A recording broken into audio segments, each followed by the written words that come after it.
சொல் எனும் மந்திரம்.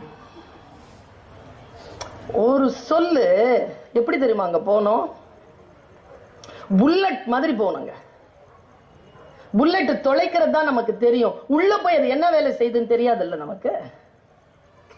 ஒரு விதைய போடுறோம், மண்ணுக்குள்ள போய் அந்த விதை என்ன ஆகுதுன்னு நமக்கு தெரியாதுல்ல. உள்ள போய் வெடிச்சு அழுக்காகி வெடிச்சு சிந்தி சின்ன பின்னமானா தான் மரம் முளை. அலேக்கா அப்படியே வந்துடுறது மரம். உள்ள போய் வெடிக்கணும். அதான் சொல்.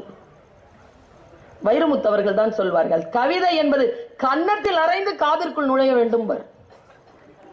பல்லார்னு அடிச்சு அப்படி நுழையணும் உள்ள. அதுக்கு பேர் தான் கவிதை. நான் நினைக்கிறேன் இப்படி சொல்லிட்டேன். அக்கா நிறைய காதல் கவிதைகளை சொன்னாங்க. சொல்றதுக்கு முன்னாடி சொல்லிடுறேன். எனக்கு திடீர்னு ஒரு அந்த காதல் கவிதை ஞாபகம் வந்துருச்சு. திரும்பி பார்க்கிறேன், இந்த சின்ன பிள்ளைங்க ரெண்டும் உம்முன்னு உட்காந்துட்டு இருக்கு. நான் காதல் கவிதை தானே சொல்றேன். அப்ப கூட ஏன் இதுங்களை சிரிக்க மாட்டேங்குது? மகிழ்ச்சியை தொலைச்சிட்டோமா? முன்னால இருக்கிற பெரியவங்களையும் பார்த்துக்கலாம். என்ன கோபம்! உன்னை சந்தித்தவுடன் உன் மீதான என் கோபம் இருக்க பற்றிய உள்ளங்கையில் இருந்து நழுவும் குறுமணல் போல் நழுவுகிறது. புடிச்சு பார்த்திருக்கீங்களா? அப்படி ஒரு மணல் இருந்துச்சு ஒரு காலத்துல. புடிச்சா சர்ன்னு வெளில போயிடும்.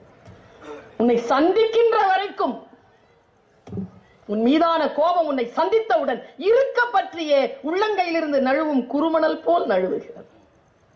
காதல் கவிதை சொல்லும் போது கொஞ்சம் அனுபவிக்கணும். தெரியல நம்ம பிள்ளைங்க.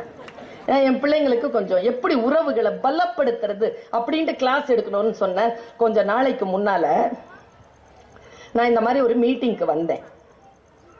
மீட்டிங்க்கு வந்துட்டு வெளியேற டைம் சொல்லி இருந்த 6 மணின்னு. அந்த டைம்க்கு வெளியேற முடியல. எங்க வீட்டுல கார்ல வெயிட் பண்றாங்க. 6 ஆச்சு, 6:10 ஆச்சு, 6:15 ஆச்சு, 30 ஆச்சு, 35 ஆச்சு, 40 ஆச்சு, 45 ஆச்சு, 7 மணி ஆச்சு. நான் வரல. உள்ள இந்த மாதிரி கூட்டம் உட்காந்து பேசிட்டு இந்த ஜோர்ல வெளியில ஒரு மனுஷன் நமக்காக வந்து காத்திருக்குது அப்படிங்கிறது மூளையில இல்ல. போயிடுச்சு. டுங்குன்னு ஒரு மெசேஜ். ஐயோயோ அப்படின்னு பார்த்தா, நான் போறேன் அப்படின்னு ஒரு மெசேஜ். நான் போறேன். என் பிள்ளைங்கிட்ட சொல்றேன், எப்பா இப்படி ஒரு மெசேஜ் வந்துச்சுப்பா, நான் என்னப்பா பதில் சொல்லியிருப்பேன்னு நினைக்கிறேன். 10 சொல்லுதுங்க அதுல. போனா போ. நான் சொன்ன காதலனாக இருந்தால் சொல்லிவிடுவேன், கணவனாக இருந்தால் எப்படி சொல்லுவேன்? போனா போன்னு சொல்ல முடியுமா? அதெல்லாம் சொல்லலப்பா. 2 சொல்லுது அதுல. சாரி அப்படின்னு சொன்னீங்களாமா. இன்னொன்னு, இனிமேல் இப்படி எல்லாம் செய்ய மாட்டேன், வருந்துகிறேன், அப்படி ஏதாவது எழுதுனீங்க? என்ன எழுதுனன்றத சொல்ற. சொல் மந்திரம். அவர் சொல்றார், நான் போறேன். நான் அடிச்ச மெசேஜ் வாங்க. அதுல சாரி இருக்கு. வந்து என்ன வேணாலும் பண்ணு, போவாங்க. எல்லாம் இருக்கு. அன்பு இருக்கு, காதல் இருக்கு, அரவணைப்பு இருக்கு, மன்னிப்பு இருக்கு, எல்லாம் இருக்கு அதுல. வாங்க. அந்த சொன்னது என்ன தெரியுமா? என்ன சொல்லுவாருன்றது இருக்குல்ல. அவர் சொல்றார் நான் போறேன், நான் சொல்றேன் வாங்க. அவர் சொன்னார் வரேன். சொல் மந்திரமாச்சா? இனி இது பிரியுமா? வாழ்க்கையில் நாம் எதை சொல்லுகிறோம், எந்த சொல் வெல்லும், எந்த சொல் கொல்லும் என்று நமக்கு தெரிய வேண்டும். சொற்களால் நீங்கள் மிகப்பெரிய ஒரு பிரளயத்தை ஏற்படுத்தலாம். அதே நேரத்தில் ஒரு சொல்லினால் அந்த பிரளயத்தை ஏற்படுத்தாமல் அந்த சூழலை சோலையாக்கலாம். சொல் புரிய வேண்டும் நமக்கு, சொல்ல தெரிய வேண்டும் நமக்கு.